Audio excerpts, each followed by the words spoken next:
Bonjour à tous. Donc la séance du Conseil communautaire commence. Donc je vais faire l'appel. Je suis présent.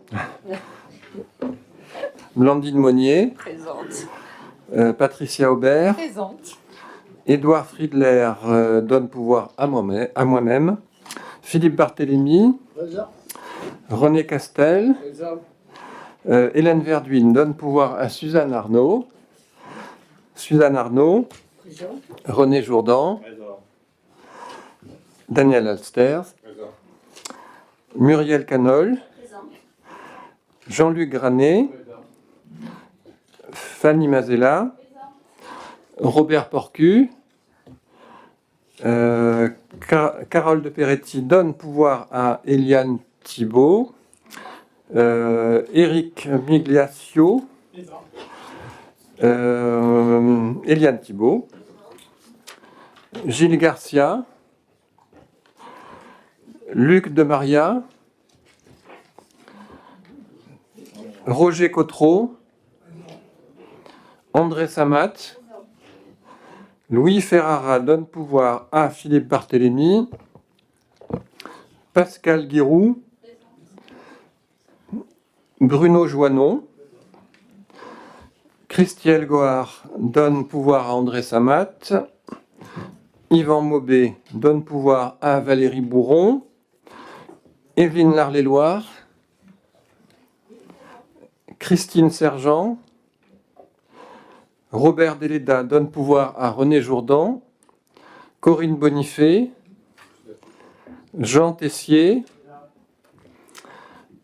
Nathalie Noël donne pouvoir à René Castel. Sophie Long.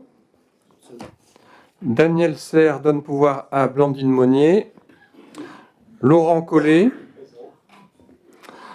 Michel Salle. Gérard Perrier.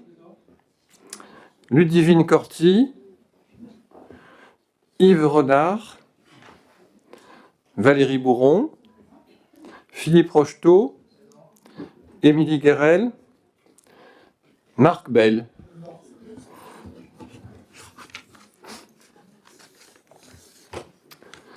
Donc, nous allons commencer. Oui, je propose de désigner Blandine Monnier comme secrétaire de séance. Plaisir.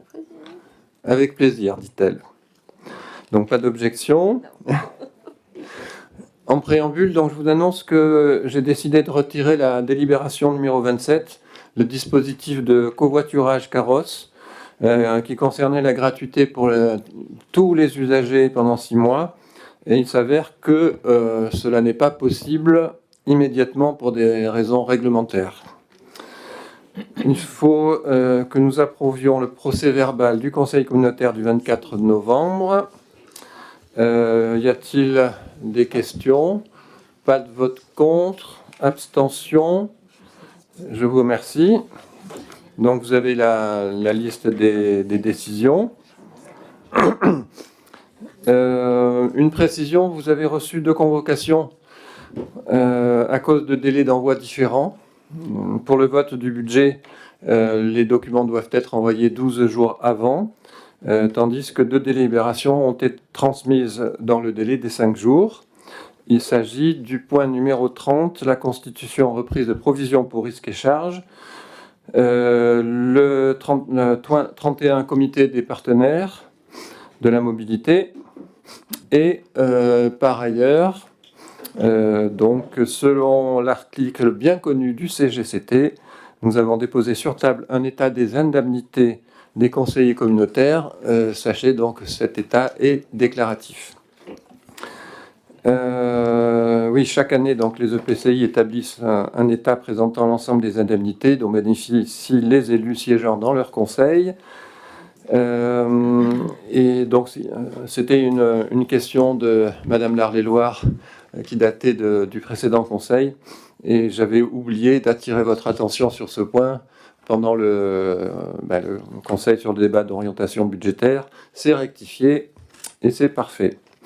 Avant d'aborder l'ordre du jour et de donner la parole à la directrice des finances, donc Madame Pellegrin, pour présenter les budgets. Je rappelle l'essentiel des orientations, mais en fait, je l'avais déjà expliqué en préambule lors du débat d'orientation budgétaire. Donc, je vais faire assez rapidement. Donc, malgré un contexte économique et politique très incertain, et ça ne s'est pas arrangé depuis le 24 novembre, la communauté d'agglomération dispose d'une situation financière qui est saine et solide, avec quelques incertitudes, mais Mme Pellegrin va vous les réexpliquer. Le budget global, il n'a pas changé, 116 millions d'euros pour 2026, dont 59 millions d'euros pour le budget principal et 57 millions d'euros pour les budgets annexes. Le détail, je laisse Madame Pellegrin vous les donner. Et je répète donc les deux points forts de ce budget. Pas de hausse de la fiscalité intercommunale, les taux ne changent pas et on a une politique de désendettement qui est maîtrisée avec un encours de la dette consolidé qui passera un petit peu moins de 51 millions d'euros à la fin 2025 pour pas tout à fait 41 millions d'euros. Non, c'est l'inverse, pardon. Donc, qui passera de 51 millions d'euros en 2025 à 46 millions d'euros en 2026. Donc, une trajectoire qui est bonne, avec une capacité de désendettement qui est très en dessous du seuil critique, puisqu'on est à 2 années 14 et 2 années 6 en consolidé, c'est-à-dire avec les budgets annexes. Voilà. Je vais laisser la parole à Madame Pellegrin pour vous présenter les budgets. Merci, Monsieur le Président. Bonjour à tous. Donc, je vais vous présenter de façon synthétique les 8 budgets de la GLO, de façon synthétique. Mais vous avez eu le détail dans les maquettes budgétaires qui vous ont été transmises, ainsi que la note de présentation. Pour rappel, les projets de budget sont élaborés sans reprise des résultats, l'année n'étant pas encore finie. Ils ont été préparés sur la base d'éléments contextuels et structurels contraints, que vient de rappeler Monsieur le Président, dans un contexte national politique compliqué et toujours sans projet de loi de finances à ce jour. L'élément notable par rapport au ROB adopté le 24 novembre dernier, c'est la prise en compte par prudence dans le budget de la participation éventuelle de l'AGLO au TILICO pour participer au redressement des comptes publics, estimé par Intercommunalité de France à 378 000 €. On ne sait toujours pas à ce jour si ce sera le cas ou pas. Il faut attendre le projet de loi de finances. Juste dans la note de présentation qui vous a été transmise, il est indiqué qu'il y a un deuxième élément notable, mais finalement il avait déjà été intégré au ROB. Il concernait les allocations compensatrices. J'espère que vous y voyez bien. Les budgets primitifs 2026 de façon consolidée, donc 114 millions d'euros, Monsieur le Président l'a dit, avec un fonctionnement de 80 millions d'euros pour tout budget confondu et des investissements à hauteur de 34 millions d'euros. Vous voyez bien sur cet anneau que le budget principal représente à peu près 50% des budgets gérés. Ensuite, il s'agit du budget dit des OM, pour 22% environ, puis l'assainissement, le budget eau, le budget GEMAPI, le tourisme et le soin. Pour le budget principal, la section de fonctionnement s'élève à 42 142 000. En recettes, vous voyez sur cet anneau que ce sont essentiellement des recettes fiscales, donc les impôts et taxes pour 15 millions et le reversement, la fiscalité locale pour 20 millions et le reversement des fractions de TVA qui sont venues remplacer la taxe d'habitation et la CVAE pour 15 millions. C'est l'essentiel des montants. Les dotations de l'État également sont à hauteur de 5,6 millions. Et ensuite, il s'agit, je suis désolée, ça ne se voit pas le marron sur l'écran. Il s'agit des reversements des budgets annexes au budget principal essentiellement pour 520 000 €. Et en bleu, au chapitre 75, c'est essentiellement les loyers, celui de la gendarmerie notamment. Ouais. Les dépenses de fonctionnement, elles, s'élèvent également à 42 millions. On voit là aussi que c'est le chapitre atténuation des produits, c'est-à-dire ce qui concerne les attributions de compensation, le prélèvement au FNGIR ainsi qu'au FPIC qui prennent la plus grande partie. Ensuite, c'est le virement à la section d'investissement pour 7,6 millions. Les charges de personnel pour 3 millions, et un peu plus 3,9 millions, et même 4 millions, ça ne se voit pas non plus, désolé. Et 3,7 millions pour les charges générales. En investissement, les dépenses d'équipement s'élèvent à 12,5 millions. Vous avez eu tout le détail dans la note de présentation. Le remboursement du capital de la dette s'élève à 2 millions d'euros. Les principales recettes sont le virement de la section de fonctionnement à 7,7 millions, un emprunt d'équilibre de 5 millions qui sera réduit autant que possible, voire annulé avec les résultats du compte administratif 2025. Le reversement de la taxe d'aménagement pour 400 000 euros et les subventions notifiées pour 100 000 euros. Alors, je rappelle que dans le budget, on ne met que les subventions attribuées pour lesquelles on a la notification. Donc, le montant paraît faible là, mais en réalisation, au regard du travail effectué, il y aura beaucoup plus. Les dépenses d'équipement, elles s'élèvent à 12,5 millions, avec essentiellement des travaux sur les voiries communautaires pour 4,7 millions, l'eau pluviale urbaine 4,6 millions, des aménagements dans les bâtiments pour 1,2 million, le PIDAF pour 700 000 euros, l'école du numérique pour 200 000 euros et des acquisitions de véhicules pour 100 000 euros. Pour le budget annexe de l'eau, les charges générales sont en baisse. C'est l'ajustement après cette première année de fonctionnement en délégation de services publics. En charge de personnel, elles augmentent un peu puisqu'on a mis en place, on l'avait dit lors du ROB, la mise en place du remboursement de la quote-part des charges support au budget principal, ainsi que le reversement du salaire du responsable du budget de l'eau qui est payé sur le budget principal. Également les cotisations CNRACL des agents qui ont été détachés lors du transfert en TSP. Les recettes, elles sont estimées à 4,3 millions. Il est à noter que le travail se poursuit et devrait aboutir cette année, on espère, pour la dotation des amortissements suite au transfert de compétences de 2019 qui ne sont toujours pas finalisées. Donc les dotations prévoient cela. Et il est dégagé un virement à la section d'investissement de 2,2 millions. La section d'investissement, c'est de 3,8 millions, dont 2,9 millions de dépenses d'équipement. On a toujours pareil, vous avez le détail dans la note de présentation. Le remboursement du capital de la dette s'élève à 800 000 euros. Et les principales recettes sont le virement de la section de fonctionnement pour 2,2 millions et un emprunt d'équilibre de 150 000 euros à peu près. Là aussi, qui sera réduit, voire annulé, autant que possible avec les résultats. Pour le budget annexe de l'assainissement, la section de fonctionnement s'élève à 4,6 millions. Là aussi, on retrouve le même mécanisme sur les charges de personnel, c'est-à-dire remboursement du responsable de l'assainissement et remboursement de la quote-part des charges support. Les recettes sont estimées à 4,6 millions. Comme pour l'eau, le travail sur les dotations d'amortissement continu se poursuit. Et il y a le virement à la section d'investissement pour 2,6 millions. La section d'investissement, elle s'élève à 10 255 000.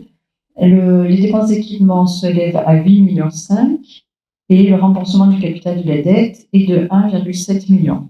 Les principales recettes sont là aussi le virement à la section du fonctionnement, mais également un emprunt d'équilibre, toujours la même mécanique, réduit, voire annulé autant que possible avec les résultats 2025.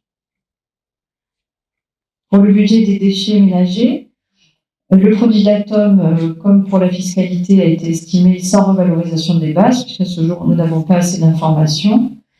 Le produit de la redevance spéciale de collecte auprès des professionnels, lui, se stabilise à environ 1 million d'euros. Pour les charges de personnel, comme pour tous les budgets annexes, il y a la mise en place du remboursement de la quote-part des charges support.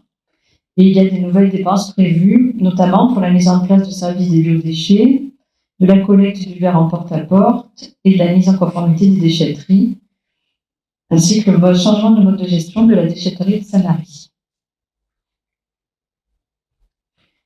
La section d'investissement, elle s'élève à 3,2 millions, dont 2,9 millions de dépenses d'équipement, un remboursement du capital de la dette de 200 000 euros, et pour les recettes, le virement de la section de fonctionnement à 1,2 million et un emprunt d'équilibre 1,7 million, là aussi réduit, voire annulé, avec les résultats. Pour le budget annexe des transports, la section de fonctionnement s'élève à 4,7 millions. Vous savez qu'aujourd'hui, une subvention du budget principal est obligatoire pour son équilibre. Là, elle est estimée à 1 million d'euros.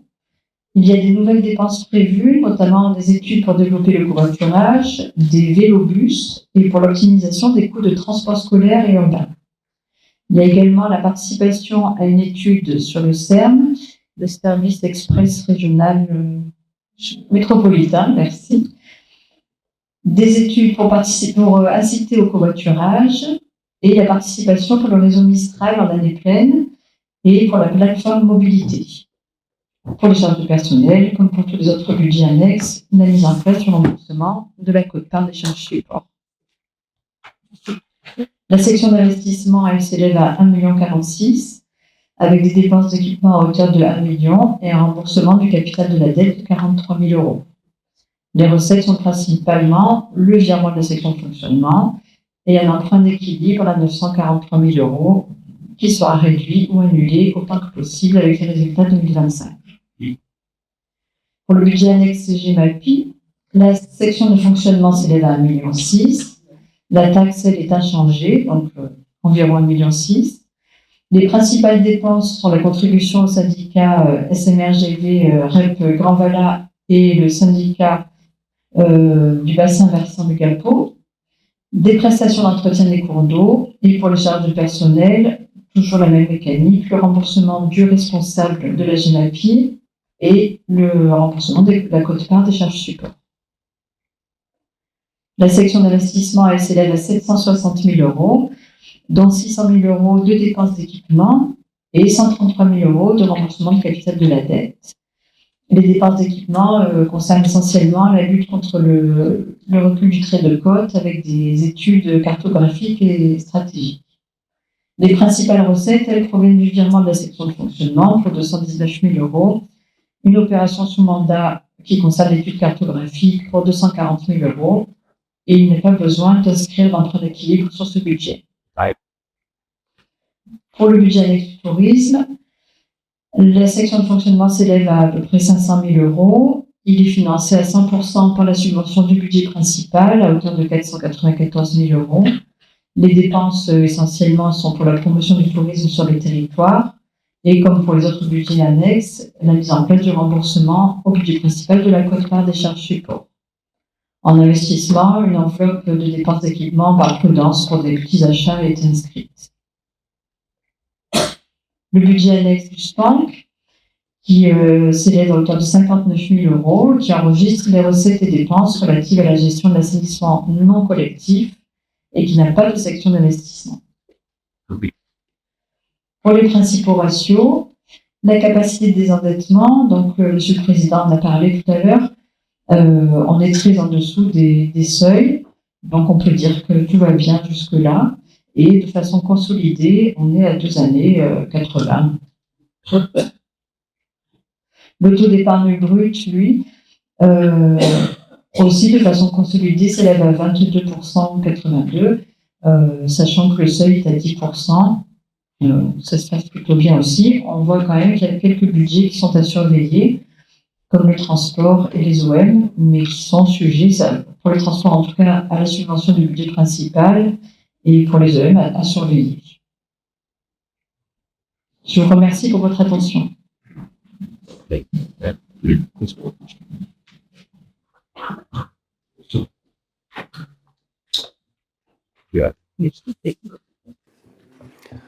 Merci Madame Pellegrin. Donc c'était clair et synthétique comme la dernière fois. Y a-t-il des questions ou des remarques? Je peux tirer.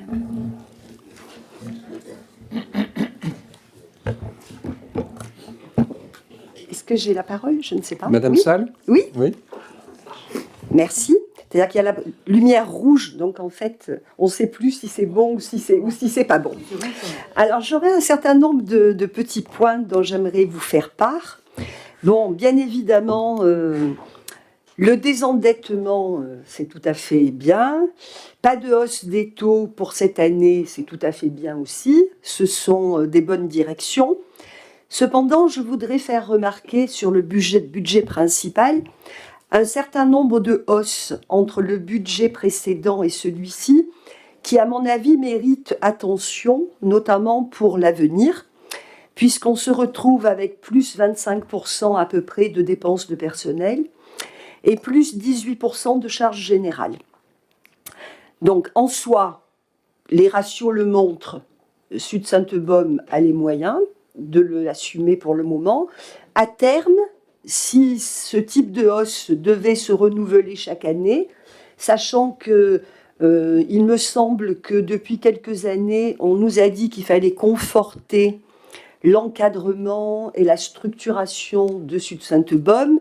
C'est à l'œuvre depuis plusieurs années, donc nous pourrions peut-être ralentir sur ce point-là. Pourquoi je demande que nous ralentissions ? Parce qu'il ne vous aura pas échappé que le consentement à l'impôt dans notre pays prend des orientations fortement négatives et qu'à mon avis, il conviendrait que Sud-Sainte-Baume le prenne aussi en compte. L'ensemble de la fiscalité locale repose essentiellement sur les propriétaires à travers l'impôt foncier. C'est malheureux, mais c'est comme ça. Moralité, il nous appartient aussi d'essayer d'être le plus léger possible. Voilà, ça c'était le premier point. Deuxième point, j'ai noté qu'il y avait une masse importante d'investissements fléchés sur Evenos cette année. Je crois que ça atteint à peu près 1,9 million.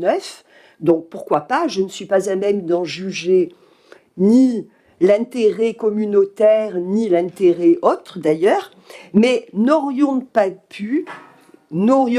pu l'étaler un peu sur 3 ou 4 ans. Voilà, tout simplement. Dernier point, je crois qu'il y a des investissements prévus pour le plateau de Signes, pour la zone d'activité. On a une somme globale, mais on ne sait pas à quoi ça correspond. Je crois que c'est entre 400 et 500 000 euros. Est-ce qu'on pourrait avoir des explications là-dessus ? Voilà, merci beaucoup. Alors pour Signes, je laisse le temps aux fonctionnaires de retrouver le détail, puisque je ne l'ai pas en tête.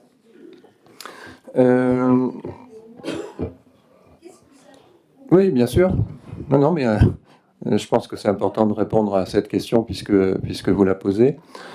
En ce qui concerne les augmentations au niveau du budget principal,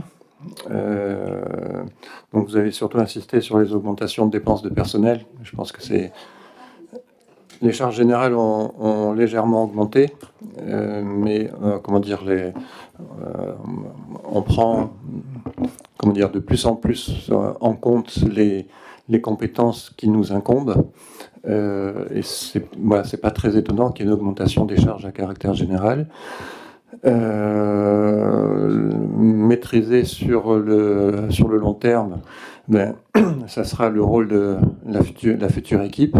En ce qui me concerne, j'ai toujours été d'une grande rigueur sur tout ce qui est dépenses, en tout cas sur la mairie de Bandol, mais je pense que les collègues font la même chose sur leurs communes respectives. Pour ce qui est des dépenses de personnel, alors je partage en partie votre observation, et même totalement sur le fait que il faut éviter d'augmenter de manière injustifiée les dépenses quelles qu'elles soient par rapport à la conjoncture. Vous avez fait un lien ensuite avec la fiscalité. Alors ceci dit, au niveau fiscalité, on reste inférieur pour toutes les composantes des impôts aux EPCI voisins. Alors, ce n'est pas un argument forcément suffisant, mais l'augmentation des charges de personnel, elle a vraiment un but, c'est de renforcer les compétences au sein de notre agglomération, et je pense notamment aux compétences techniques. La dernière fois, il vous avait été rappelé, je pense que vous en souvenez, le pourcentage que représentent les charges de personnel par rapport aux charges tout court, aux dépenses réelles de fonctionnement. Vous savez qu'on est à 13% à peu près. Et la moyenne pour les EPCI est pas loin d'être à 40%. Ce qui fait que, ça je l'ai répété à plusieurs reprises depuis plusieurs années d'ailleurs, hein, pas que cette année, on est à peu près 2,5 fois en dessous de la moyenne pour la strate. Et il y a un objectif que je pense très important d'atteindre pour notre agglomération, c'est au contraire de recruter suffisamment pour acquérir les compétences nécessaires et pour être efficace dans chacune des compétences. Je ne dis pas qu'il faut absolument atteindre les 40%, mais petit à petit, il va falloir augmenter le nombre d'agents sur la communauté d'agglomération. Là, on est à moins de 100. Alors, ce n'est pas un objectif en soi, mais petit à petit, on va recruter au fil du temps pour atteindre ce niveau de compétence qui est nécessaire à tous les points de vue, non seulement pour être efficace dans chacune des compétences, et que ce soit l'eau, l'assainissement et les autres. Beaucoup de chantiers ont été lancés. Il faut qu'on aboutisse sur le schéma, sur tous les schémas directeurs, hein, que ce soit l'eau, l'assainissement, les eaux pluviales, que ce soit le PCAET, que ce soit le PLH. Tout ça est lancé. Et il faut vraiment qu'on avance. Donc, à la fois, je partage votre souci de ne pas dépenser inutilement, mais en matière de personnel, je pense qu'il faut augmenter parce que c'est non seulement utile, mais nécessaire, voire indispensable. Pour ce qui est d'Evenos, alors j'ai rappelé à plusieurs reprises en réunion de bureau qu'il était important de respecter un principe d'équité et que j'invitais toutes les communes à faire part de leurs projets de manière à ce qu'on puisse aider les communes qui investissent. Mais pour ce faire, il faut que les dossiers soient prêts et il serait également dommage de ne pas lancer un projet alors qu'il est prêt et que d'autres communes ne sont pas prêtes. Donc l'idée, c'est aussi pour les communes qui sont pas très étoffées justement en personnel, de les accompagner pour préparer les dossiers. Alors c'est vrai que dans des grandes communes, c'est plus facile que dans les petites communes.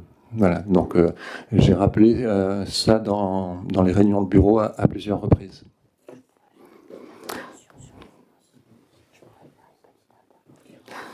Blandine Monnier voudrait faire une petite intervention. C'est ça ? Ouais. Allons-y. Merci Président, Madame Salle. Je voulais juste apporter une réponse parce que j'ai constaté que sur les libellés qui ont été présentés, il y a eu quelques petites coquilles.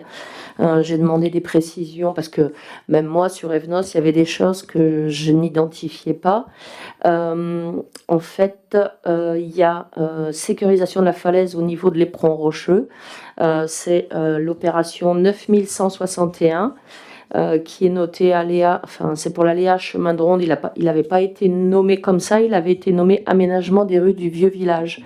Ça a été fait déjà depuis, ça a été commencé au mandat précédent, c'est des projets qui sont longs à se mettre en œuvre.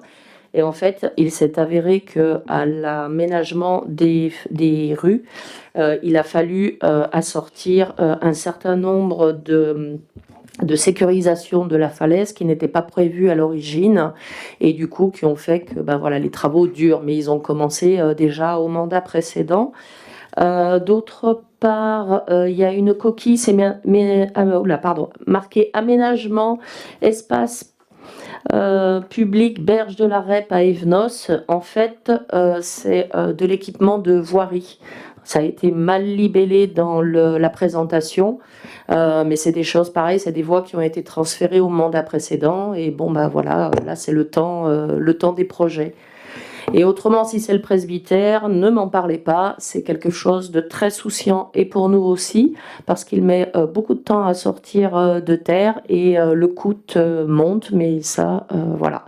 C'est un dossier pareillement du mandat précédent, qui a mis du temps à sortir, et qui est sorti après toutes les augmentations qu'il y a eu, et donc qui n'étaient pas du tout à ce niveau-là au départ. Voilà.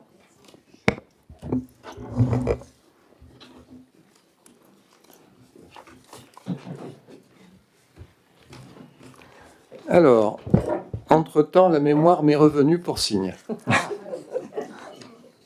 Donc, mémoire visuelle, oui. Requalification, avenue de Varsovie, c'est écrit un peu petit, désolé. Donc ça, c'est 184 000 euros. Reprise du réseau souterrain d'éclairage, 200 000 euros. Les frais d'entretien du PAPS, 30 000 euros, l'achat de panneaux d'information lumineux, 15 000 euros, et l'achat d'équipements signalétiques, 40 000 euros.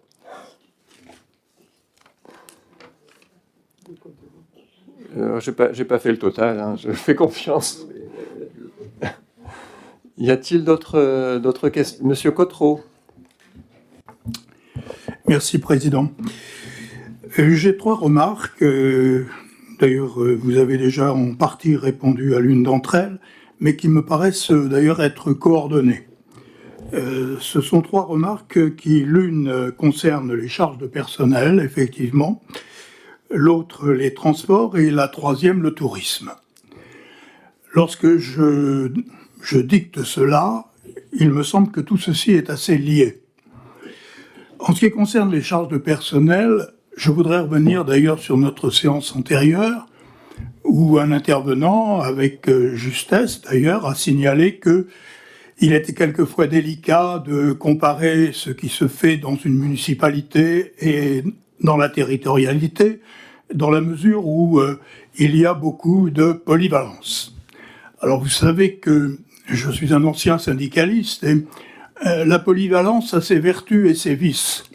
Elle a ses vertus parce qu'elle permet à un individu de ne pas se limiter à une tâche qui quelquefois peut être répétitive.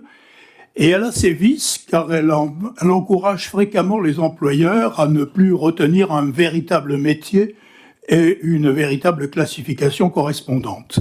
Alors moi j'aimerais tout de même que, et c'est là ma demande, lorsque je constate effectivement qu'il y a la nécessité pour la territorialité de s'étoffer et de s'étoffer avec des valeurs techniques, quels en sont les impacts de réduction sur les communes? C'est-à-dire, en fin de compte, il faudrait suivre cela avec beaucoup plus d'attention, ne pas du tout être myope, si je puis dire, dans la mesure où si la territorialité, et c'est son rôle, coordonne, mutualise et active le territoire, il ne faudrait pas qu'il y ait de redondance par des dépenses locales qui viendraient et qui peuvent être compréhensibles d'ailleurs. Chacun a besoin de défendre son territoire, ses qualités personnelles.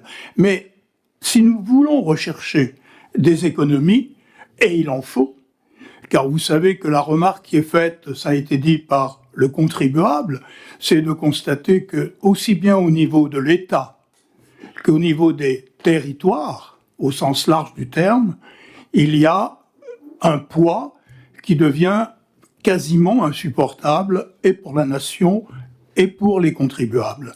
Donc, il me semble là qu'il y a une étude à faire beaucoup plus pointue sur lorsque la territorialité prend en charge, par exemple, et c'est mon deuxième point, les transports. Que se passe-t-il à ce moment-là au niveau communal, c'est-à-dire ce que je fais au territoire, quel est son impact positif pour les usagers, quel est son impact positif pour une réduction d'une charge dans le point X ou Y. D'autre part, d'autant que les transports, et je fais la liaison, entraînent ensuite la question du tourisme. On s'aperçoit que développer le tourisme, et c'est excellent, encore une fois, nécessite nécessairement des équipements touristiques.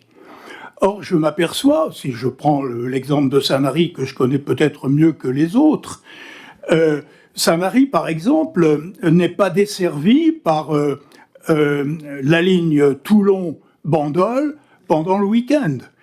Sanary, et Bandol également d'ailleurs, le salarié qui travaille dans une commune voisine et qui termine à une certaine heure, il n'y a pas de transport. Donc, voyez-vous, l'été, il y a des problèmes avec les transports des touristes. Donc, il me semble que dans la démarche qui est de la territorialité, il y a cette absence, je me permets de dire cela, et vous m'en excuserez, j'espère, il y a cette absence de voir qu'est-ce que j'apporte aux communes pour réduire ce qui, en fait, peut être mutualisé. Voilà à peu près donc, je n'ai pas de point particulier, de point financier particulier à débattre, mais il me semble que d'ailleurs, c'est une remarque qui est faite par nos concitoyens, par les habitants. Mais alors, pourquoi une augmentation si c'est qui? C'est la commune? C'est la territorialité? D'autant que sur la territorialité, et je reviens là-dessus, son information se renforce, et c'est très bien encore une fois, mais elle se renforce, mais elle ne... si je voulais prendre un terme élyséen, il n'y a pas de ruissellement. C'est-à-dire qu'en fin de compte, la communauté fait un très bon boulot, mais il n'est pas diffusé. Alors bien sûr, vous allez me dire, il y a le site réseau, il y a notre brochure, etc. Mais je vous assure que le citoyen lambda, aujourd'hui, il ne connaît pas exactement l'intérêt, et c'est ça qui est grave. Il peut même contester à ce moment-là. Il ne touche pas du doigt et du porte-monnaie l'intérêt de la territorialité. Merci, Président. Merci, Monsieur Cottereau. Pour les charges de personnel, donc la comparaison que je faisais tout à l'heure, c'est entre PCI. Ceci dit, je comprends tout à fait la remarque qui consiste à dire que la mutualisation a pour but de rendre efficient les initiatives communales et complémentaires, les initiatives communales et intercommunales. Je pense que il y a des sources de progrès, bien évidemment. Il y aura une illustration tout à l'heure avec la mise en place à nouveau des fonds de concours. Philippe Barthélémy vous en parlera. C'est une première étape vers un pacte financier et fiscal. C'est une remarque qui a été faite d'ailleurs par la Chambre régionale des comptes qui a fait un audit de l'agglomération. Donc il y a eu l'enquête, il y a eu les réponses. Je pense que vu qu'on est rentré dans la période électorale, nous n'aurons pas le rapport avant les élections prochaines. Mais c'est vrai que c'est une piste qu'il faut développer, tout ce qui est mutualisation. En ce qui concerne les transports, il y a déjà pas mal de choses de faites. Ça, Blandine Monnier, qui est à la délégation, pourrait vous en parler mieux que moi. Mais il y a déjà des dessertes qui se font. Il y a le plan mobilité que nous avons voté, qui est passé en enquête publique. Il y a un retour très intéressant d'ailleurs de la région que nous allons prendre en compte pour le rendre encore plus pertinent avant de l'approuver. Peut-être ça sera une occasion de donner des exemples de fonds de concours. À partir du moment où l'intérêt communautaire est démontré, il y aura la possibilité de développer dans les endroits qui le nécessitent des dessertes et des transports d'une ville à l'autre. Voilà, ça c'est pour le futur que j'espère effectivement assez proche. Concernant votre question sur le tourisme, oui, il y a beaucoup à faire. Là, depuis quelques mois, on avance en tout cas dans la mise en place avec une mission qui a été confiée à notre nouveau chargé de mission promotion du territoire. Ça s'appelle C'est quoi l'agglo ? Donc effectivement, il y a besoin de communication envers les administrés et aussi de perspectives. Donc c'est un chantier qui a déjà commencé, mais qui mérite effectivement d'être développé.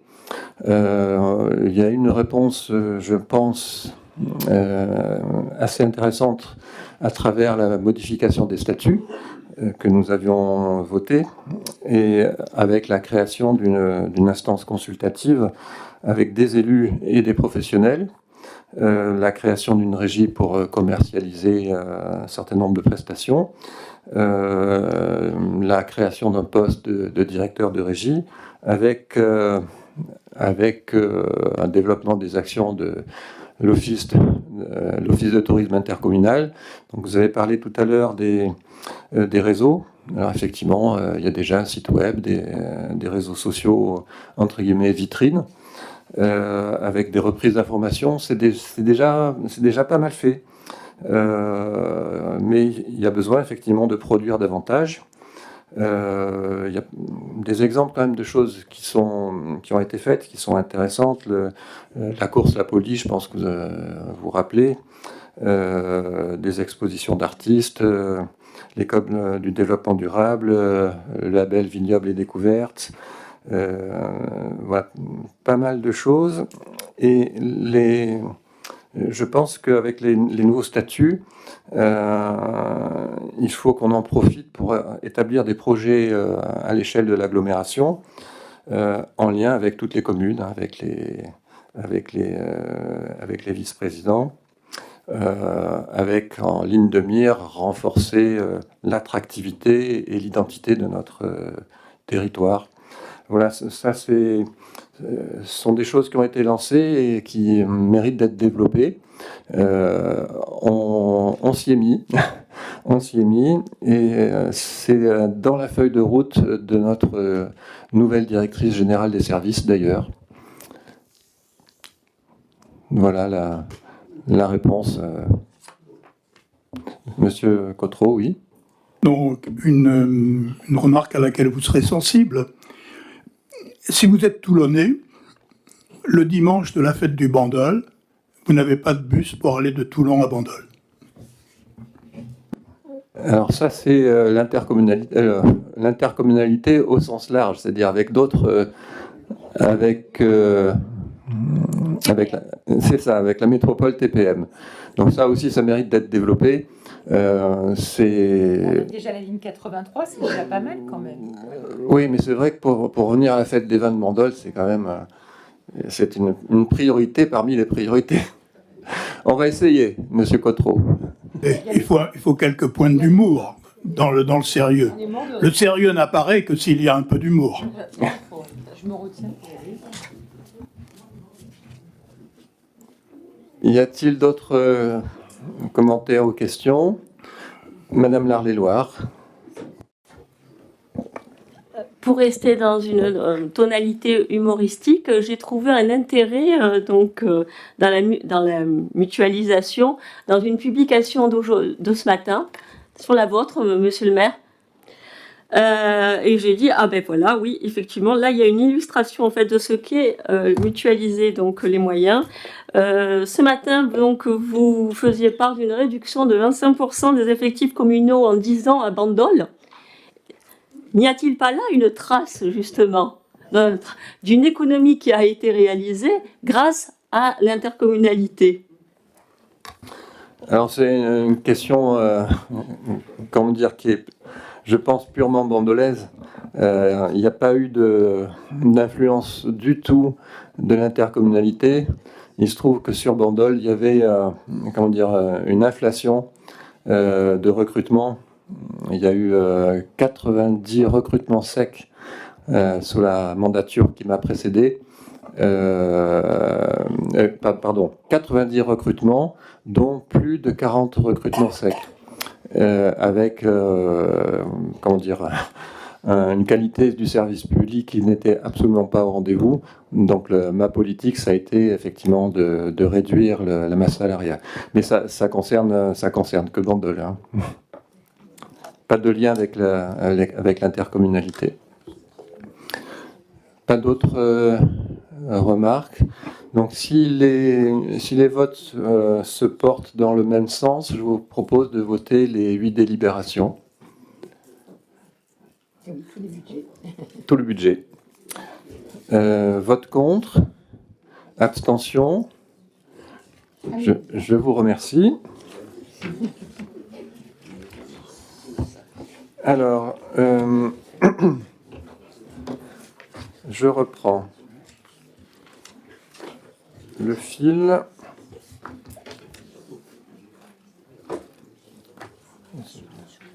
Oui, je sais.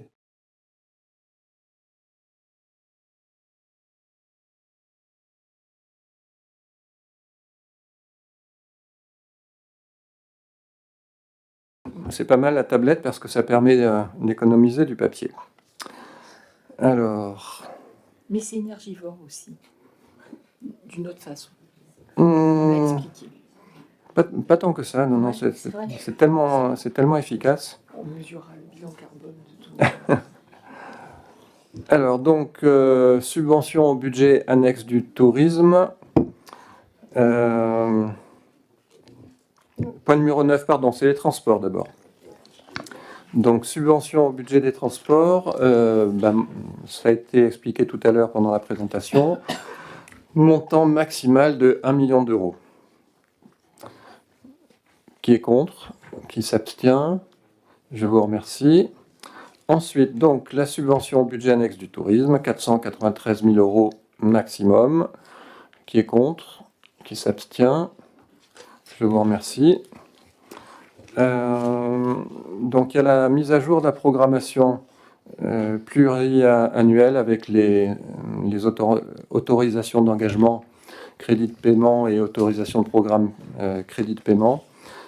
Vous avez...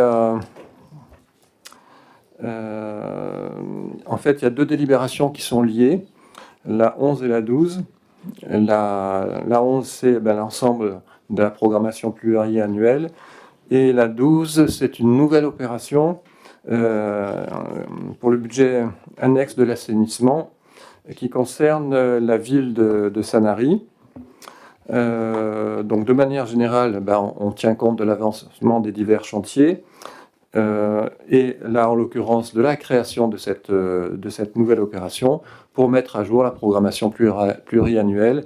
Et pratiquement à chaque conseil communautaire, vous avez les éléments correspondants avec un tableau qui reste proche avec en gros les mêmes opérations. Et selon leur état d'avancement, les chiffres peuvent être légèrement modifiés. Pour Sanary, l'autorisation de programme, c'est sur le budget annexe de l'assainissement dans le cadre de la réhabilitation des émissaires secondaires du réseau d'eau usée, donc de Sanary. Est-ce qu'il y a des questions? S'il n'y en a pas, je vous propose de voter les deux délibérations, la 11 et la 12. Qui est contre? Qui s'abstient? Je vous remercie. Donc, pour les admissions en non-valeur, c'est la délibération suivante. Voilà, il y a un montant de 550 €. C'est considéré comme ne pouvant plus être recouvré. Ça n'a pas été entériné par une décision de justice, donc c'est différent d'une créance éteinte, mais voilà, ça a été considéré comme irrécupérable. Pas de vote contre, abstention. Le point numéro 14, c'est les attributions de compensation provisoire pour l'exercice 2026. Donc ça, c'est un enjeu qui est important, mais qui sera développé l'année prochaine. Il est proposé, pour l'instant, de prévoir des montants identiques aux attributions de compensation 2025. Pour l'instant, il n'y a pas de CLECT qui s'est réuni sur ce sujet. Et le Conseil communautaire ne s'est pas prononcé sur la révision libre. Ce sont des points qui seront abordés lors de la prochaine mandature. Donc, il vous est proposé aujourd'hui de maintenir ces chiffres en tant qu'attribution provisoire. S'il n'y a pas de questions, alors pas de vote contre, abstention. Merci. Donc, nous allons passer à l'adoption du règlement pour l'attribution des fonds de concours avec une convention type et un rapporteur qui est Philippe Barthélémy, qui faisait partie du trio d'experts parmi les vice-présidents qui ont travaillé sur le sujet avec Édouard Friedler et Patricia Aubert. Oui, merci, Monsieur le Président. Je crois que c'est un sujet qui est important et qui répond en particulier, le Président l'a dit, à la question tout à l'heure de notre collègue. L'enjeu, c'est quoi? C'est le problème de la compétence. C'est-à-dire qu'une commune, elle a une compétence générale, fait ce qu'elle veut, elle peut intervenir dans tous les domaines. Par contre, une agglo, elle a une compétence, elle, qui n'est pas générale, est exclusive. C'est-à-dire, dans son domaine, elle peut tout faire, mais à l'extérieur de son domaine, elle ne peut rien faire. Donc le débat, il est là. Et c'est d'ailleurs pour ça, c'était la réponse à la question de tout à l'heure, que souvent les habitants sont un peu perdus. Parce qu'ils ne savent pas trop si ça dépend de l'un, si ça dépend de l'autre. Alors, de manière concrète, ça veut dire qu'il y a des projets qui sont communaux et qui peuvent avoir un intérêt communautaire. Le problème, c'est que l'agglo ne peut pas aider la commune. Donc, on est coincé. Puis, en sens inverse, il y a des projets qui peuvent être communautaires avec un intérêt communal évident. Et là, c'est la même chose dans l'autre sens, puisqu'à partir du moment où une compétence est transférée, à ce moment-là, ça fait partie des exceptions à la règle de la compétence générale des communes, elle ne peut pas intervenir. Et donc, on se retrouve coincé. Alors, qu'est-ce qu'il faut faire? Il faut décoincer ce qui est coincé. Et la façon de décoincer les choses, c'est d'avoir des fonds de concours. Ça sert à ça. Voilà. Alors, ces fonds de concours, il y a, le président le disait, il y a des règles d'attribution, et puis il y a une convention type qui permet de la mettre en œuvre. Alors, avec peut-être 3 ou 4 éléments de logique. Premier élément de logique, il faut que ce soit des projets structurants. On ne va pas mettre des fonds de concours pour des bricoles. Deuxième élément de logique aussi, c'est que le fonds de concours ne doit pas dépasser la contribution de la collectivité d'origine. Ça va de soi. On ne peut pas plus financer au niveau de l'agglo qu'au niveau d'une commune, l'inverse. C'est évident et c'est dans les modalités d'attribution. Troisième évidence, eh bien, c'est qu'il y a des choses qu'il faut exclure. Les études, les frais financiers, les impôts, les taxes, la régie, enfin, c'est ce qu'on trouve de partout. Et puis enfin, la dernière évidence, c'est que la commune qui est bénéficiaire d'un fonds de l'agglo, eh bien, doit naturellement rédiger un petit rapport qui soit présenté à l'agglo de façon à ce que l'agglo ait connaissance de ce qui transite via des fonds de concours. Voilà. Et évidemment, cette convention type qui est jointe en annexe, ben son objet, c'est quoi? Simplement dire, il faut que la commune le demande, donc que le conseil municipal fasse la demande. C'est ensuite instruit, c'est logique, dans un bureau par exemple, mais comme c'est des fonds publics, ça transite par le conseil communautaire, et c'est le conseil communautaire qui doit faire les délibérations. Voilà, Président, l'intérêt, je crois que c'est ça, de pouvoir avoir des fonds de concours, et fonds de concours dans les deux sens. Parce que ça peut être très bien à un moment donné une commune qui contribue à aider l'agglo, il peut y avoir des tas d'exemples, et puis en sens inverse, ça peut être le cas aussi. Et je dirais sans cultiver la nostalgie, à une certaine époque, nous avions mis en place déjà des fonds de concours qui finalement fonctionnaient très bien entre la communauté qui était de communes à l'époque et puis et les diverses communes. Voilà, en fait, c'est un retour à quelque chose de logique et quelque chose, de mon point de vue, très pertinent. Voilà, simplement, Président, ce que je voulais dire sur ce projet de délib. Merci, Monsieur le Vice-président.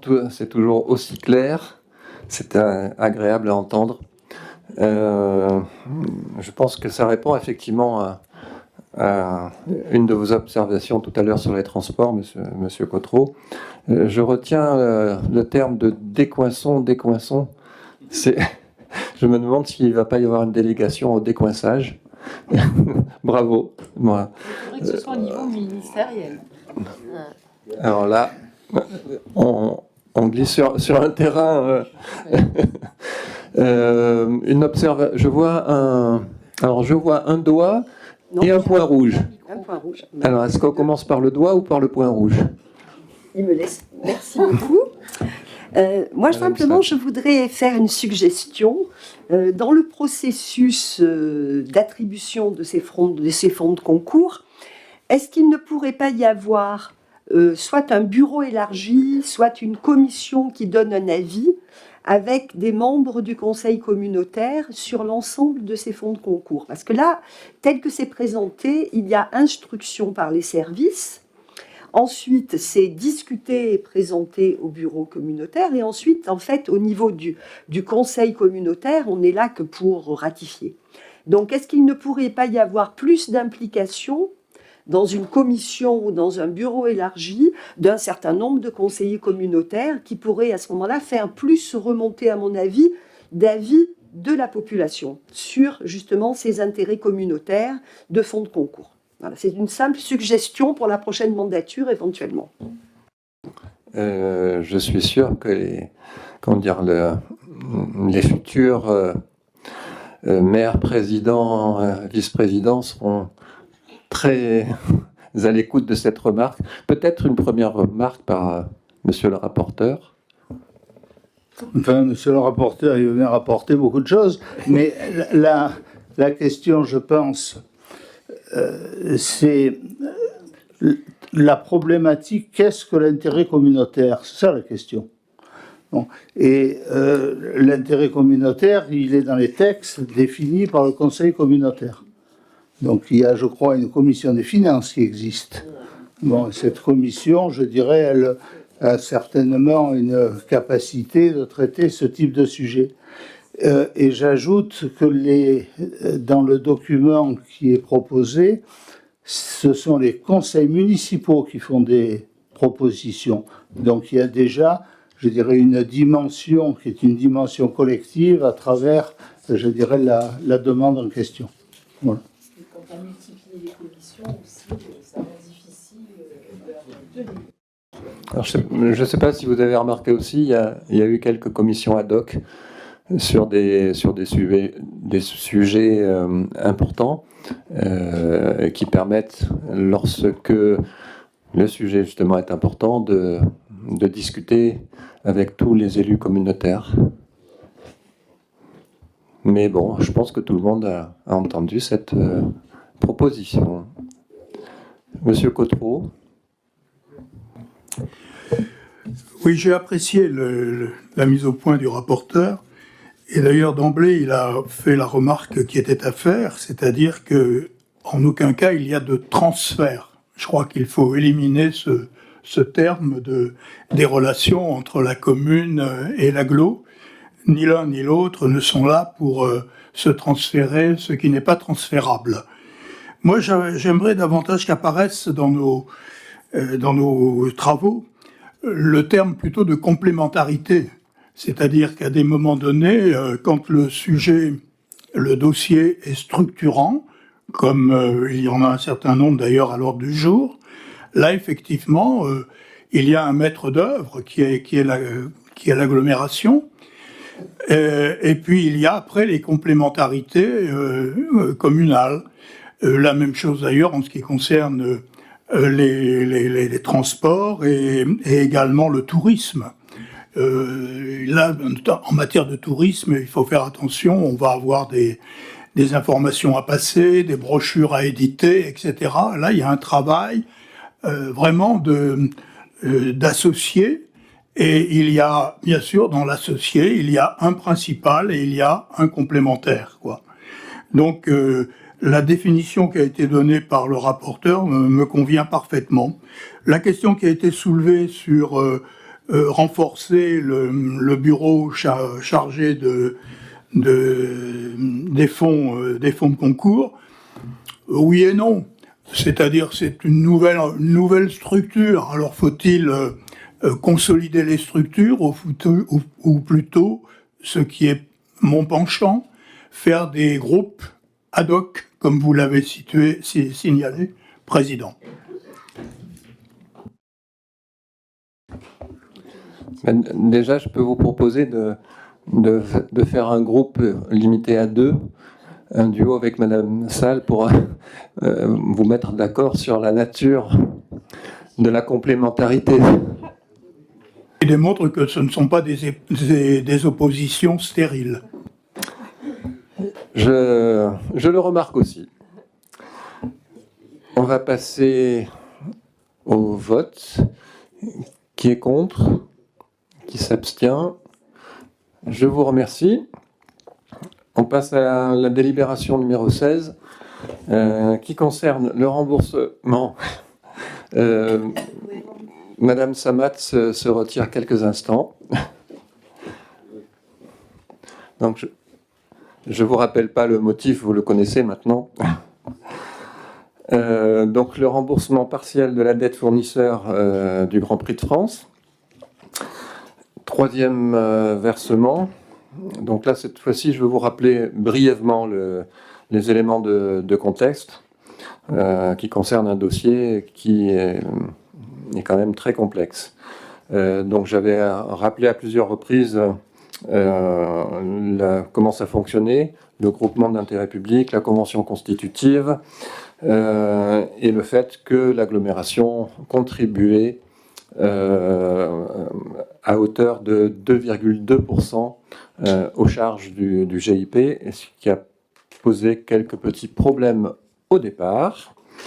En fait, dès 2023, lorsque le préfet a appris qu'il n'y aurait pas de Grand Prix de Formule 1 sur le circuit du Castellet, il a prononcé la dissolution du groupement par arrêté du 1er mars 2024. Et donc, une phase s'est ouverte avec pour objet, c'est pour ça qu'il y a un liquidateur qui a été nommé, un liquidateur amiable, arrêter les comptes, apurer la dette fournisseur et répartir le passif entre les membres.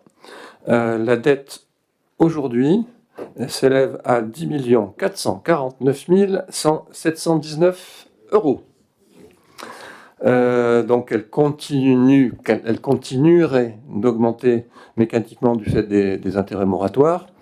Je rappelle que dès ma prise de fonction, j'avais vraiment insisté pour que les acomptes correspondent exclusivement à notre part, c'est-à-dire les fameux 2,2%. Et dans ce contexte, la CADB a déjà procédé à des versements. Il y en a eu 2 en 2025. Un premier versement de 72 000 euros que nous avons voté le 31 mars. Un deuxième versement de 183 000 euros qui a été voté le 29 septembre. Donc c'est un total de 255 897 euros. Et lors du conseil d'administration et de l'assemblée générale du GIP qui se sont réunis le 25 novembre dernier, donc il n'y a pas très longtemps, il y a eu des documents qui ont été transmis. Et puis la veille au soir, il devait être 21h30 ou 50, je ne sais plus. Des documents complémentaires ont été adressés. Je me suis précipité pour les éplucher. Et ça m'a permis de fixer immédiatement notre position que j'ai transmise à Basile Gertis, donc le président de la Chambre de commerce, à qui j'ai donné procuration. Donc, 2 éléments ont été indiqués par Basile Gertis en séance. D'abord, le fait que la CADB avait provisionné les montants nécessaires pour ce 3e versement. En fait, elle avait provisionné davantage, mais donc qui peut le plus, peut le moins. Et d'autre part, que la délibération correspondante serait soumise au vote du Conseil communautaire aujourd'hui, c'est-à-dire le 15 décembre, avec un engagement à faire un mandatement rapide pour un virement rapide. Donc, les services ont travaillé en temps masqué, de manière à ce qu'on puisse aller très vite. Et à l'issue de la 4e résolution donc de ce conseil d'administration, le conseil a confirmé l'appel du 3e versement et l'a fixé pour notre agglomération à 622 852 euros.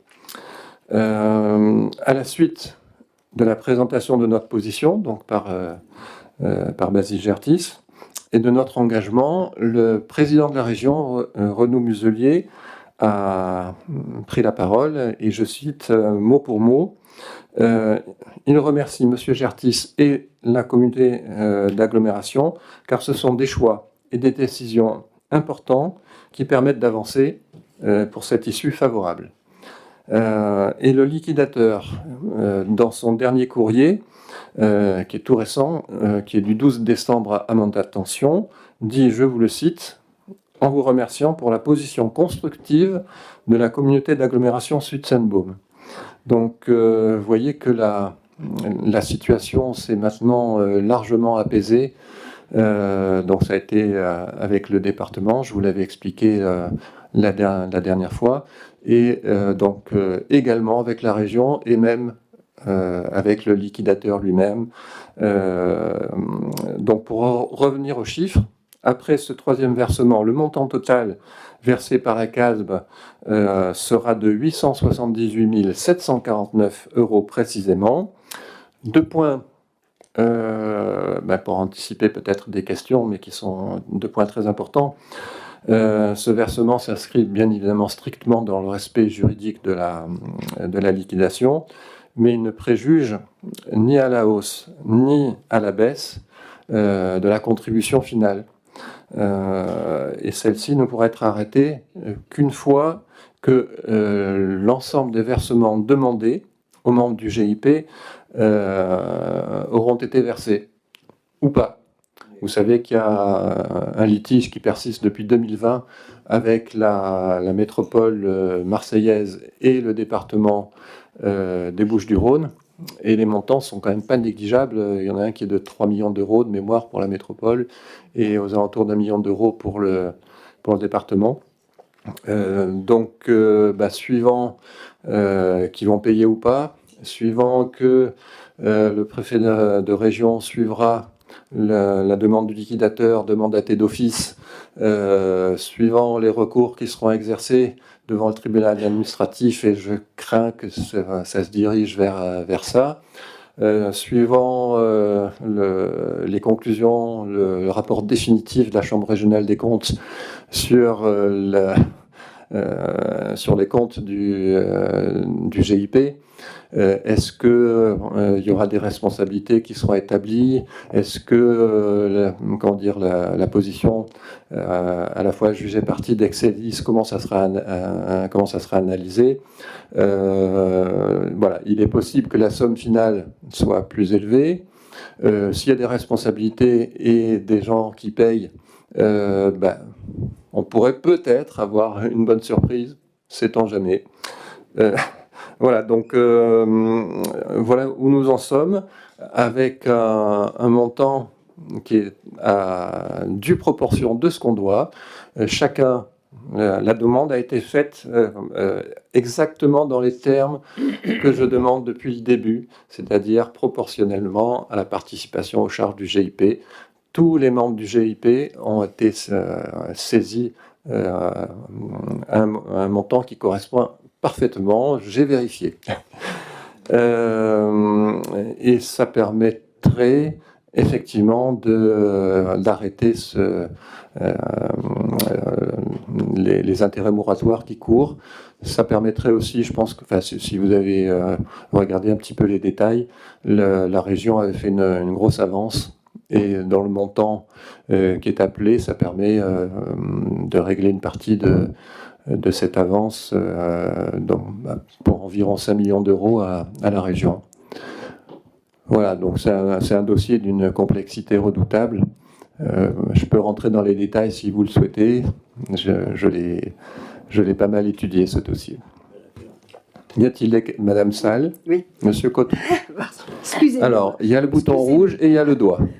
Vas-y d'abord. Je continue de... Tu me laisses. Alors, je voulais simplement savoir, donc a priori, les intérêts moratoires seraient stoppés.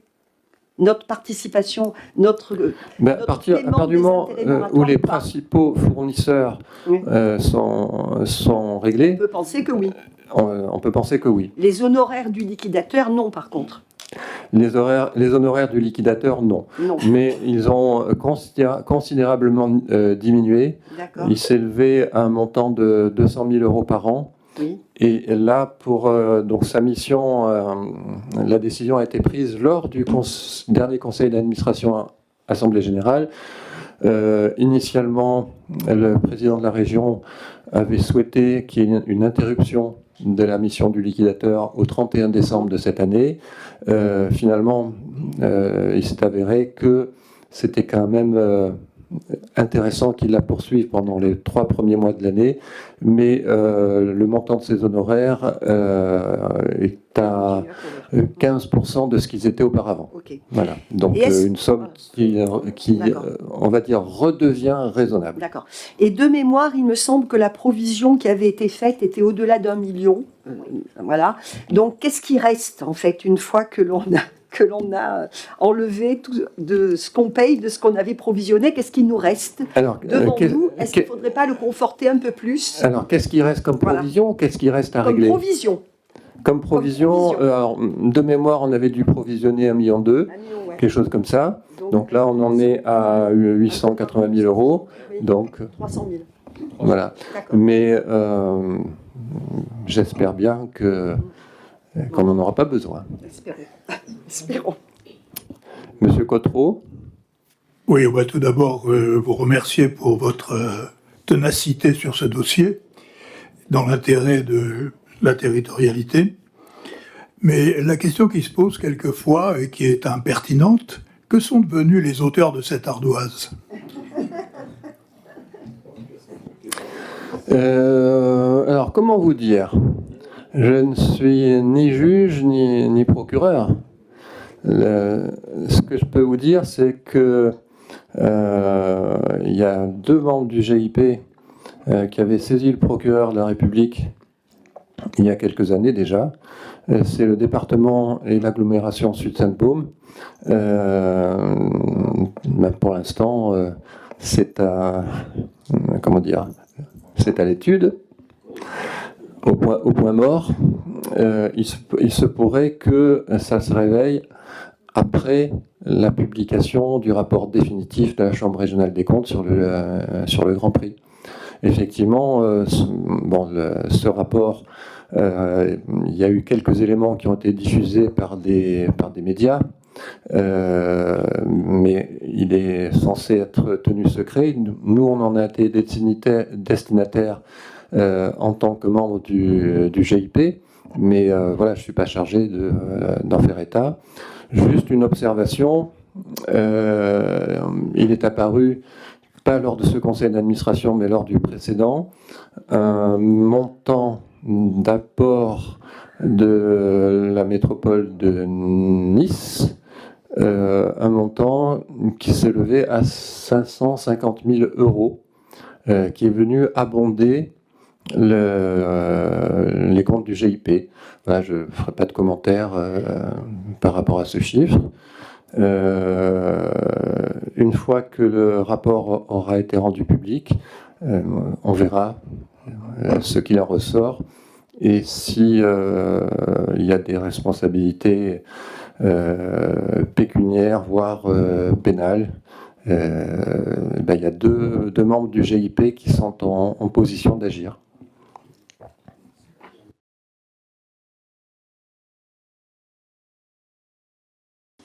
Est-ce qu'il y a d'autres questions? Donc, nous allons passer au vote.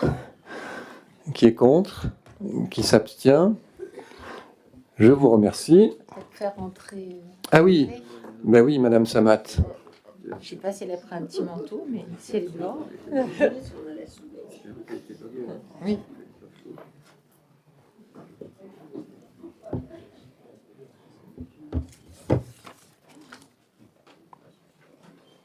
Ça va, t'avais pris ton manteau. C'était plus prudent, effectivement.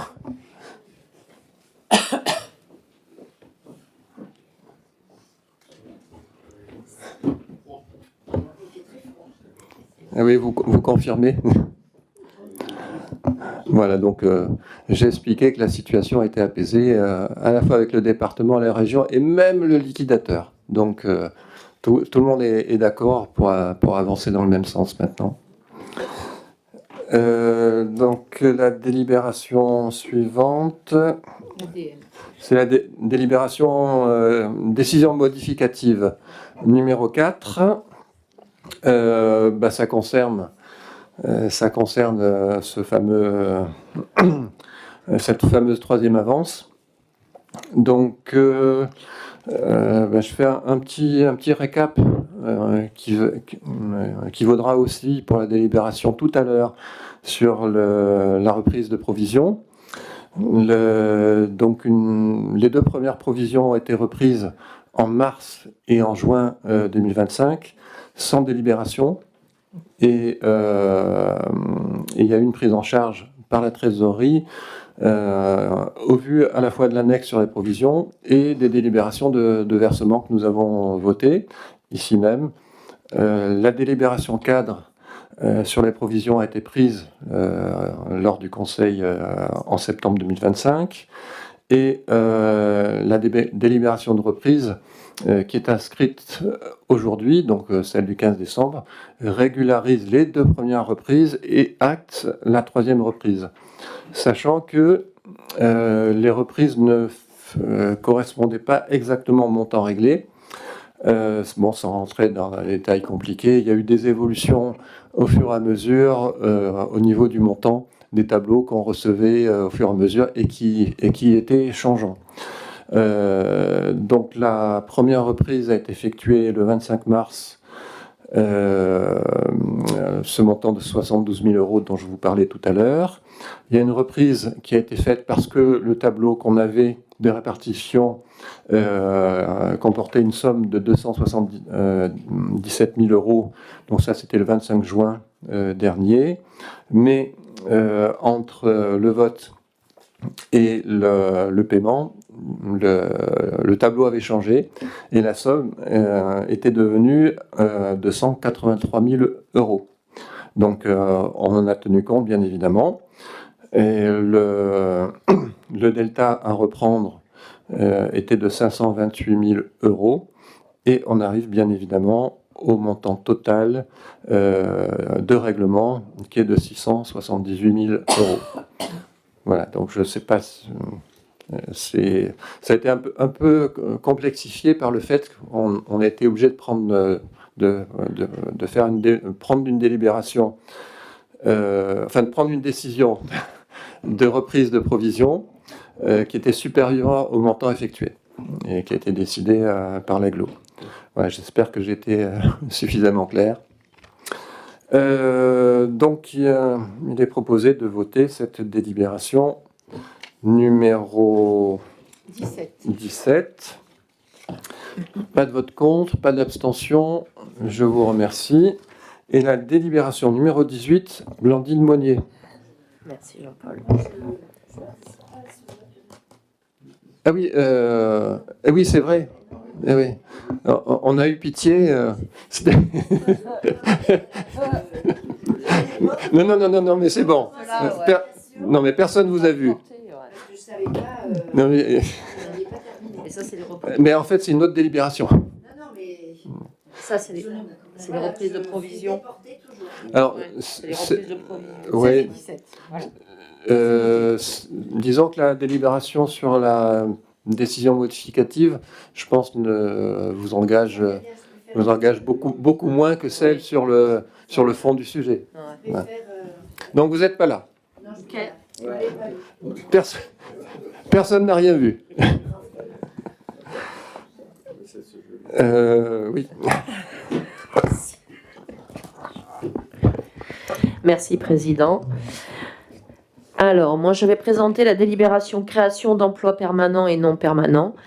Les emplois de chaque collectivité ou établissement sont créés par l'organe délibérant au regard de la nature du besoin destiné à répondre aux exigences du service public. Au titre du recensement des besoins en personnel, au regard de leur nature, certains emplois ont été identifiés comme des besoins permanents et d'autres comme des besoins non permanents. Tout d'abord, il est proposé de créer 2 emplois non permanents en application des dispositions de l'article L332-24 du Code général de la fonction publique, contrat de projet, afin de mener à bien d'une part la promotion du territoire et d'autre part la stratégie locale du trait de côte. Donc un emploi de chargé de la promotion du territoire et un emploi de chargé du trait de côte. Après, les mesures de publicité obligatoires, ces emplois ont vocation à être occupés par des agents contractuels d'un niveau de qualification correspondant aux attentes. Puis il est proposé de créer 2 emplois permanents afin d'une part de garantir la cohérence, la qualité et la sécurité et l'accessibilité des informations et d'autre part pour développer et suivre le plan de mobilité. Un emploi d'administrateur des systèmes d'information géographique et un emploi de chargé d'opération mobilité. Après les mesures de publicité obligatoires, ces emplois, pareillement, ont vocation à être occupés par des fonctionnaires titulaires des grades ouverts et à défaut des fonctionnaires par des agents contractuels d'un niveau de qualification correspondant aux attentes. Voilà, Président. Merci beaucoup. Pas de questions ? Oui. Madame. Oui, excusez-moi. Simplement, j'aurais voulu savoir sur le chargé de mission, chargé du trait de côte. Oui. Alors, c'est vrai qu'on a du mal à comprendre en quoi le trait de côte, puisque, je ne sais pas, mais les côtes sur le besoin réel d'un emploi à temps complet sur ce point. Voilà. Moi, c'est ce que j'aimerais que, si c'était possible, que vous nous expliquiez. Parce qu'en la matière, on est assez néophyte, mais on aimerait comprendre en quoi y aurait-il besoin d'un emploi à temps complet. On a parlé tout à l'heure de polyvalence. Il me semble que c'est peut-être bien de recruter quelqu'un, mais pas que pour le trait de côte. Voilà. Surtout un cadre A qui doit être normalement capable de gérer plusieurs dossiers, me semble-t-il. Le trait... Oula, pardon, je ne maîtrise pas l'avancée du micro avec le masque. Le Le trait de côte est un dossier très complexe qui touche 3 de nos communes, sur lequel ce type de poste d'ingénieur, niveau ingénieur, est indispensable. Nous ne l'avons pas en interne, enfin, nous ne l'avons plus. Et de fait, nous devons faire un recrutement. Alors certes, comme beaucoup d'agents de l'agglo, comme ça doit être le cas dans nos mairies aussi, ne font pas qu'un seul dossier. Donc de toute manière, il sera au niveau des services techniques et je ne doute pas que le directeur des services techniques lui trouvera d'autres missions si jamais il devait s'ennuyer, ce que je doute. C'est un sujet très vaste, le trait de côte. Donc c'est la délégation de Philippe Barthélémy. Ça prend en compte l'évolution climatique, l'érosion. Enfin, les enjeux sont colossaux. Et donc il rappelait que la dernière fois qu'il y avait une étude du CEREMA qui montre à quel point c'est complexe. Donc je pense qu'il y aura besoin d'un emploi à plein temps, mais effectivement. Monsieur Cotreau. Je reprends la remarque de ma collègue sur la question des 39 heures pleines. D'ailleurs, on apprend tous les jours et je pensais que 35 heures était beaucoup plus généralisé que 39 heures. Mais enfin, donc, je suppose qu'il y a des heures supplémentaires. Il y a des RTT. Oui. Ah, d'accord. D'accord. Donc, en fait, c'est 35 heures, quoi. D'accord. Ou peut-être 32, suivant les situations. Donc, moi, j'arrive pas à déterminer, je n'arrive pas très bien à déterminer entre les permanents et les non permanents, puisque dans le permanent, on nous précise d'ailleurs que c'est la durée du projet dont il va être chargé est estimée à 3 ans. Alors, que devient ce cadre compétent lorsqu'il a accompli, je dirais, sa mission de 3 ans? C'est des contrats de projet. Voilà. Justement, c'est pour ça que c'est des emplois non permanents. Voilà. Donc, si vous voulez, pour moi, c'est un peu flou, et ça rejoint mon obsession de la relation entre commune et territorialité. Je m'abstiendrai.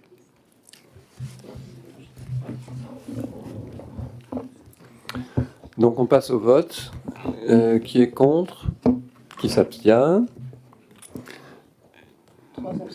Voilà, merci. Donc, délibération suivante, Blandine Monnier. Plan de formation pluriannuel 2026-2028. Le Code général de la fonction publique, en son article L 423-3, impose d'adopter un plan de formation annuel ou pluriannuel aux collectivités et établissements publics.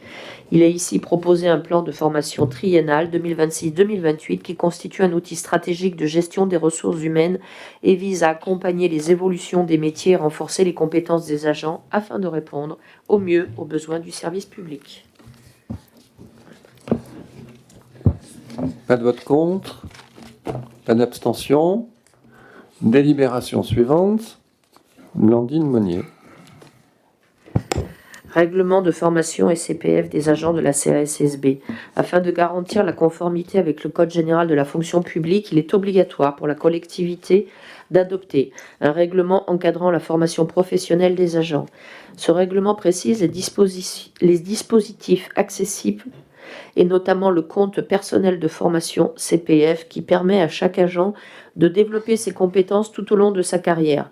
Les modalités d'utilisation du CPF incluent la sélection de formations éligibles, la validation par l'employeur et la prise en charge financière selon les règles fixées par la CASSB. La présidente. Merci. Pas de vote contre, pas d'abstention. Merci. Délibération suivante, Blandine Monnier. Gratuité des cartes mises à jour du règlement des déchetteries. La présente délibération propose une mise à jour du règlement des déchetteries.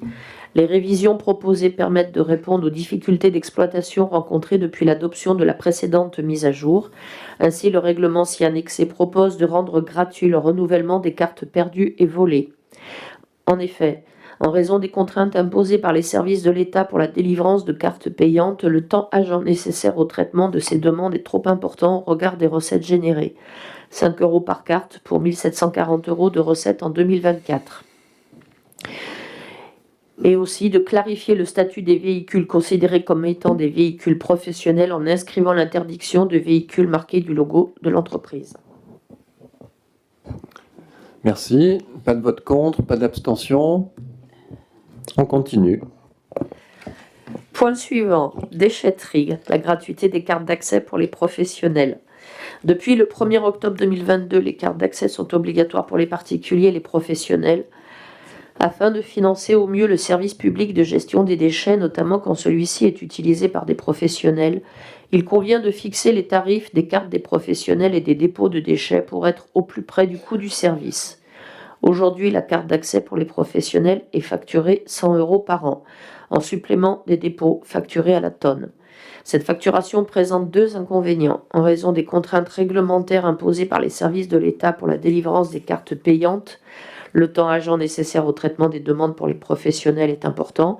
Ce tarif représente une barrière à l'entrée pour les professionnels qui n'effectuent pas leurs demandes, principalement en raison de la procédure de paiement contraignante et n'incite pas ceux-ci à régulariser leur situation.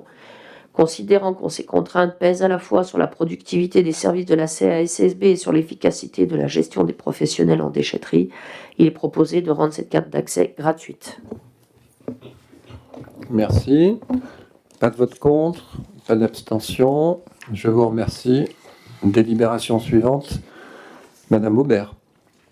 Oui, il s'agit, Monsieur le Président, donc de nous inscrire dans une démarche qui a été initiée par la région Sud, qui consiste en une planification écologique et territorialisée, qui a pour vocation, à travers 6 grands enjeux, d'atténuer les conséquences du changement climatique, de nous adapter aussi à ce changement climatique, de proposer, de nous efforcer d'avoir une gestion durable de l'eau, de favoriser l'économie circulaire, de prévenir les pollutions et de tout mettre en œuvre pour préserver la biodiversité.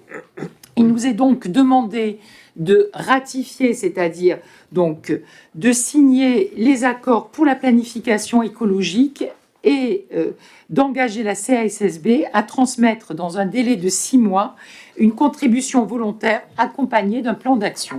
Et c'est une démarche qui s'inscrit déjà dans la démarche que nous avons initiée, qui est le plan air, climat, le PCAET, alors plan climat, air, énergie territoriale. Pardon, je suis très mauvaise en acronyme. Bon, c'était clair, je pense. Pas de vote contre, pas d'abstention. Je vous remercie. Délibération suivante, René Castel. Alors, la communauté d'agglomération Sud-Sainte-Bombe, dans le cadre de sa compétence en développement durable, met en œuvre des actions éducatives en partenariat avec l'Éducation nationale et la direction diocésaine pour promouvoir l'éducation au développement durable auprès des élèves des écoles maternelles et primaires. Ce dispositif, encadré par une convention annuelle, fournit aux enseignants des ressources techniques, scientifiques et logistiques via des prestataires spécialisés.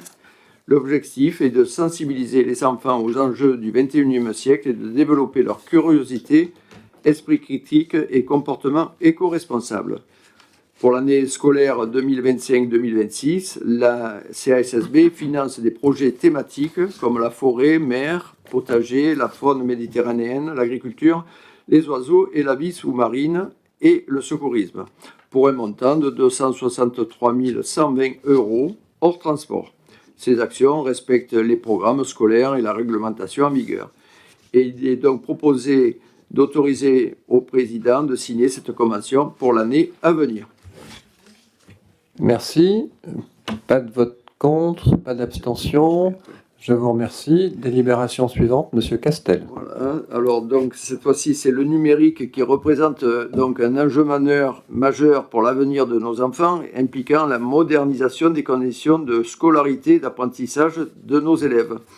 Donc la CASSB, en partenariat avec les communes et l'Éducation nationale et la direction diocésaine, met depuis 2015 du matériel numérique à disposition dans nos écoles élémentaires. Et la mise à disposition des dits outils informatiques doit être encadrée par le biais d'une convention. Cette délibération autorisera le président à la signer. Merci. Pas de vote contre, pas d'abstention. Je vous remercie. La délibération 26, c'est l'adhésion à la bourse d'échange de logements sociaux. Sachant que la mobilité résidentielle des locataires de logements sociaux est devenue un enjeu majeur pour répondre au mieux à l'évolution de la composition des ménages et à leurs besoins.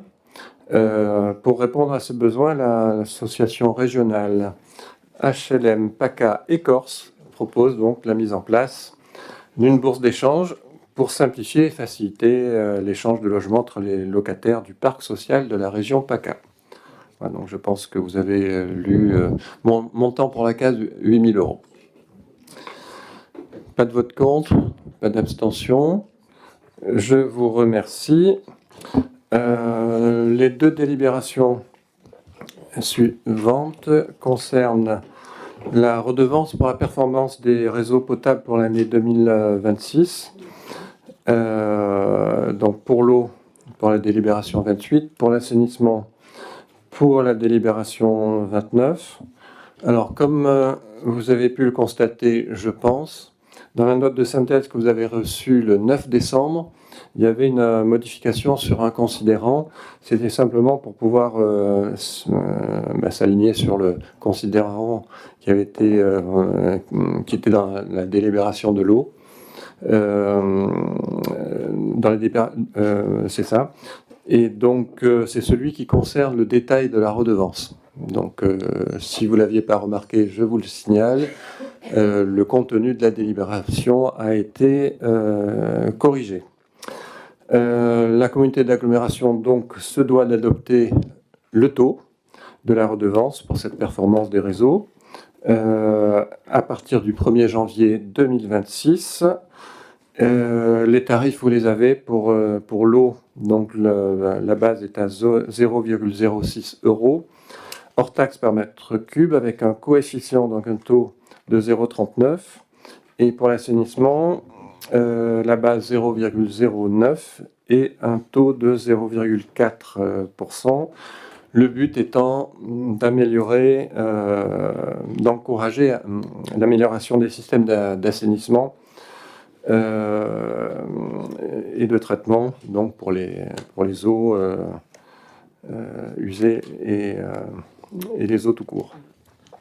Donc, elle sera facturée aux usagers par les délégataires de l'eau et reversée à la CASB. Et les montants seront inscrits sur les budgets correspondants. Avez-vous des questions? Pas de vote contre, pas d'abstention. Je vous remercie. Donc, délibération suivante, on va faire très vite pour éviter à Madame Sabat de reprendre son manteau. Donc, tout a été dit sur la reprise de provision. Pas de vote contre, pas d'abstention. Je vous remercie. Donc, j'ai noté que Madame Sabat était sortie et re-rentrée. Non, mais non, ça y est, c'est fait. Bon. Il y a des élus qui ont été coincés comme ça. Alors, donc on recommence.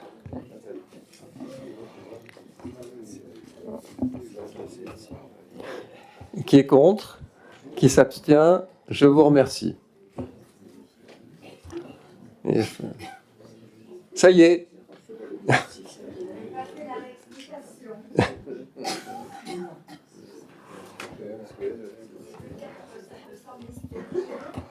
On voit à quel point les choses peuvent être suivies de par ailleurs. Non, mais bien évidemment. Des élus, Ça, c'est une grande vérité. Je crois que ça mérite d'être dit. On embête beaucoup les élus pour pas grand-chose. Dernière délibération, Blandine Monnier. Merci, Président. Délibération sur le comité des partenaires de la mobilité. Afin d'assurer la conformité de la communauté d'agglomération Sud-Sainte-Baume avec les évolutions législatives récentes, notamment la loi du 27 décembre 2023 relative aux services express régionaux métropolitains et la loi de finances du 14 février 2025, il est nécessaire de procéder à une recomposition du comité des partenaires de la mobilité. Les dispositions nouvelles imposent la représentation obligatoire des organisations professionnelles d'employeurs et les organisations syndicales des salariés, l'attribution d'au moins 50% des sièges aux représentants des employeurs, une consultation du comité au minimum 2 fois par an sur l'offre de mobilité, son financement, la contribution des employeurs, la qualité des services et l'information des usagers. La composition actuelle du comité, fixée par la délibération 2025-116 du 29 septembre 2025, ne répond plus aux exigences légales, notamment en raison d'une sous-représentation des employeurs, qui dans cette délibération était de 12,5% des sièges. Une révision s'impose donc. Les ajustements proposés visent à réduire le nombre de représentants de la CASSB, renforcer significativement la présence des employeurs du territoire identifiés à partir de leur poids économique et de leur flux de déplacement, intégrer les organisations professionnelles d'employeurs et les organisations syndicales ayant répondu aux sollicitations, recentrer la représentation des usagers en retirant une association qui n'était pas du périmètre national. La nouvelle composition proposée comporte donc 32 sièges, dont 16 attribués aux employeurs, permettant ainsi d'atteindre le seuil réglementaire des 50%. Elle se structure donc comme suit. 2 représentants pour la CASSB, 16 sièges pour les employeurs, 2 sièges pour les représentants des organisations professionnelles d'employeurs, 2 sièges pour les représentants d'organisations syndicales des salariés et 10 sièges au regard des usagers et habitants. La désignation nominative des membres sera formalisée par arrêté du président de la CASSB. En appui aux travaux du comité, les représentants de la région sud, du département du Var ou tout autre organisme pertinent pourront être consultés, bien entendu. Voilà. Merci. Pas de vote contre, pas d'abstention. Oui, Monsieur Cottereau. Bon, une petite question à laquelle la réponse peut être différée. J'aimerais savoir comment sont désignés pour les usagers ou habitants. Il y a 10 sièges et il y a 8 sièges pour les habitants. Comment ces sièges-là vont être pourvus? Quelle est la procédure? Mais la réponse peut être au prochain conseil. Donc c'est pareil que la dernière fois, c'est-à-dire appel à des volontaires dans chaque commune de l'agglo. On avait fait un appel, oui, commune après. Président, encore une fois, pour se manifester, faut-il savoir que... Non, mais il y avait une publication, je ne sais pas si vous vous en souvenez, Monsieur Cottereau, mais il y a quelques années, on l'avait fait. Il y a quelques années, on l'a fait, ça, pour un certain nombre de commissions, comme ça. Donc, on interpelle, je crois que c'était par rapport au plan mobilité à l'époque, me semble-t-il. Voilà, donc, on avait interrogé, chaque commune avait publié donc cet appel à candidature. Et voilà, donc, et je crois qu'on avait dit, je ne sais pas, c'est le premier qui s'était présenté, il faudrait regarder, mais... Ça a été déjà fait. Madame Aubert, je ne veux pas insister, mais je suis un lecteur assidu du Mieux Vivre à Sanary. J'essaierai de peut-être dans de vieux numéros de retrouver cela, mais je pense qu'il serait néanmoins préférable. Non, mais c'est un problème qui ne concerne pas que ce sujet-là. Vous connaissez mon côté communication, et je pense que si vous voulez, comment peut-on réserver 8 sièges, ce qui est fort bien d'ailleurs, hein, mais encore faut-il faire appel à candidature. Or, je ne vois pas pour les 60 et quelques mille habitant du territoire, j'ai pas vu une annonce dans Var Matin à ce sujet-là. Nous avons fait et pas du tout à travers le mieux vivre. C'était voilà, ni Var Matin. C'était je sais plus comment on l'avait. Je retrouverai, je vous donnerai la réponse, Monsieur Cotreau, mais je sais très bien qu'on avait fait appel à des administrés pour une autre commission. Je crois fortement que c'était pour la mobilité, mais j'en suis plus très sûre. Je ferai activer le service conseil municipal, enfin le service juridique plus exactement, qui s'était chargé de ce travail. Alors, toute question est intéressante, bien évidemment, mais en fait, l'essence de cette délibération, c'était pas de revenir sur la méthodologie qui a déjà été utilisée, puisque le nombre de représentants d'usagers n'a pas changé. L'intérêt de la délibération, c'était de respecter la réglementation en termes de pourcentage, puisqu'il est demandé au moins 50% de représentants des employeurs, et on s'est rendu compte que ça n'était pas le cas avec la composition actuelle, et on a besoin que le comité des partenaires se prononce sur le plan mobilité pour que nous puissions l'approuver au premier trimestre 2026. Donc en fait, c'était ça l'essence de la délibération. Non, je ne veux pas insister et être trop taquin là-dessus. Non, il n'y a pas besoin d'être si vous taquin. voulez simplement les autres sièges, on comprend qu'ils soient pourvus dans la mesure où vous vous adressez à des organisations patronales, syndicales. D'ailleurs, syndicales, il n'y en a que 2 qui ont répondu. Les autres, tant pis pour eux, il n'a fait qu'à répondre. Ça, c'est tout à fait normal.